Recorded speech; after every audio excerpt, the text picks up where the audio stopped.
25 years ago, perhaps the biggest incident, biggest work, maybe not a work, possibly happened in WWE on this day, November 9th, in 1997, the Montreal Screwjob. Hey guys, this is AW here, Aaron Warrior, presenting you Laying a Smackdown, my wrestling channel. Make sure once this video goes up, watch it, smash that like button down below. Smash like that down below. If you're new here to the channel, and if you're into wrestling, do me a favor, subscribe if you're into wrestling. I do videos, I do live streams, I do watch-alongs. And if you're into wrestling, subscribe. Make sure to share this out with your friends, colleagues, family, people around the world, especially if they're into wrestling. This is a channel for them. I give my honest thoughts and opinions, and I discuss stuff. But yeah, so let's get into this. So November 9th, 1997. Montreal, Quebec. Survivor Series.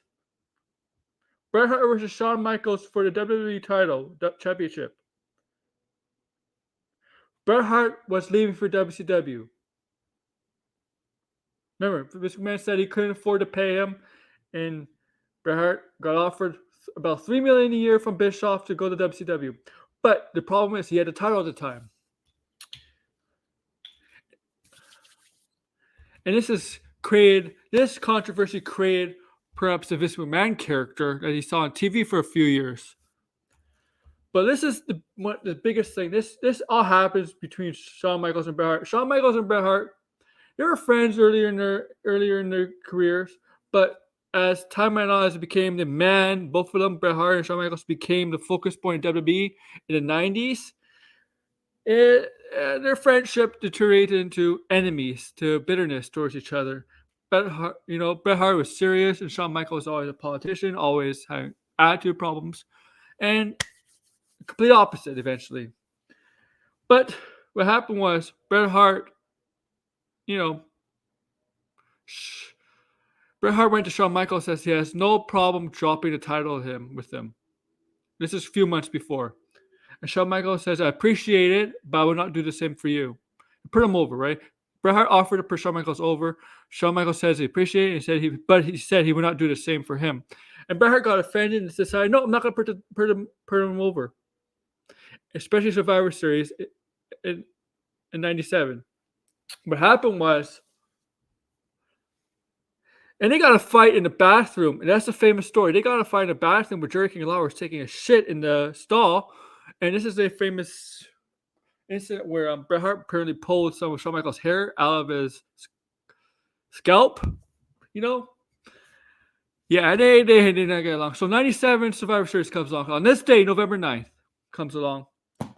And this is where Vince McMahon was afraid of Bret Hart winning and taking the title of WCW because he saw what Medusa, aka Alundra Blaze, did when she joined WCW. She was the women's champion in WWE, but she came to WCW with the women's title belt at the time, and she put it in the trash and lit it on fire. He was afraid something like that was going to happen to the WWE title if Bret Hart leaves as champion and goes to WCW with the title. That something like that would happen.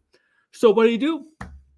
He came up with an orchestrated plan. We don't know if it's a work or not. I don't think it's a work, but orchestrated a plan to get the title off Bret Hart. Because Bret Hart thought he was going to retain, and then eventually McMahon the title the next night on Raw, and then head off into WCW. If there's any other wrestler besides Shawn Michaels, he said he would have lost. It wasn't based in Montreal. It wasn't like that he was in Canada.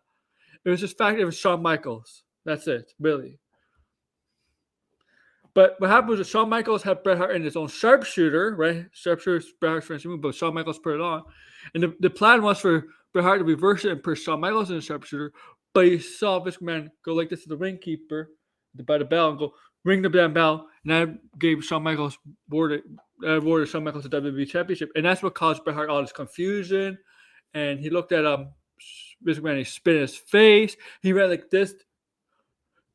He basically did the WCW logo with the hand gestures with the finger, WWC, WWW, like that.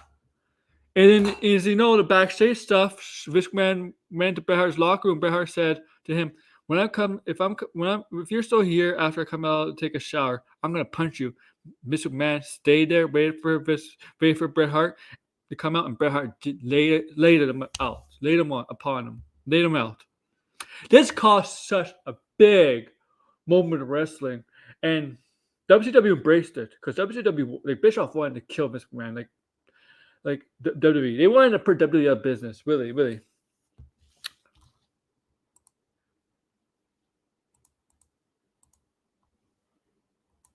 It was nothing. It was huge, man. And that created a lot of bitterness for Bret Hart over the years. Really, really over the years. Even in WCW, he could talk. He didn't like his WCW one, but I think he was bitter over the years about that because I think his heart. I think he did not want to leave WWE. This put it this way. He did not want to leave WWE. His heart was always WWE. But since WWE couldn't afford to pay him because WWE was at the time was having financial problems, like really, really, they were struggling. And WCW was striving, man. They were striving. Even though that tension, they were striving at the time, and they could afford to pay him. He did not want to leave. He signed a massive deal like the year before with WWE, like a long-term deal, like 10 or 20 years, like something like that. But 1 year, 2 years into that deal, Vince McMahon admitted he couldn't afford him. And he told him to, talk to WWE so he could get. He had to go for financial obligations, Bret Hart. I understand. I don't know. But as you see, it looks like Bret, like in 2010, him and Shawn Michaels made up. And I think they're cool now. They're not the best of friends. They're not friends, but they don't have disdain for each other anymore. And I don't think it's the same for Vince McMahon. Still talks a lot of bad stuff, but this is big because this created a Vince McMahon character that you saw later develop in '98 and be the boss. The thing is, Vince McMahon back in the day, he was commentating. He gave you a perception that he never owned the company, but he really did own the company. And this incident is what really let Jack out of the box to people, letting people know that this commentator who's been commentating on Raw is really the owner of WWE, and now the Mr. McMahon character was born. And in '98, all the stuff Austin and so on and so on. I could arguably say, because you could debate me on this, whatever you want, that '97 Montreal Screwjob created Mr. McMahon character. But that was a big, big moment in wrestling, man. Big moment. Yeah, so I'm gonna end it here. I'm not gonna make a stream on this or anything, but it's been what? 25 years to this date, November 9th. Survivor Series Montreal, Quebec. Montreal Screwjob happened. Take care, guys.